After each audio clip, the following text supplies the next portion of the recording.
దేవుని మాట వింటే మన కొరతలు తీర్చబడతాయి. ప్రయత్నం చేయి. ఇప్పటి వరకు నీ జీవితంలో ఆగిపోయిన ప్రతి పరిస్థితులు ఒకవేళ ఉండొచ్చు, కానీ దేవుడు నీతో చెప్పినది ఒకవేళ ఏదైతే చేయలేదో ఒకసారి యోచించు. రక్షణ తీసుకోమంటే తీసుకోలేదేమో, అది మాత్రం చేయం. అన్నీ కావాలి దేవుని నుంచి.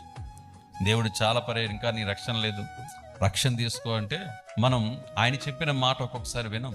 ఒకవేళ నీ జీవితంలో ఆటంకపరిచేవి, ఆగిపోయినవి తెరవబడాలంటే ఆయన చెప్పిన మాట ప్రకారము రక్షణ అనుభవం రావాలేమో. ఒకవేళ దేవుడు తన పరిచర్యలో పిలిస్తే పరిచర్యకు రావాలేమో. దేవుడు తన యొక్క కార్యాలు నీ జీవితంలో ఎలా ఉండాలని, ఎలాంటి జీవితాన్ని కలిగి ఉండాలని కోరుకున్నాడో వాటిని కలిగి ఉండలేకపోవడం ఒకసారి ప్రశ్నించుకున్నాం. దేవుడు మన కొరతలు చెప్పాము కానీ తీర్చబడటం లేదంటే ఒకవేళ మనం చెప్పినది చేయలేకపోతున్నామేమో.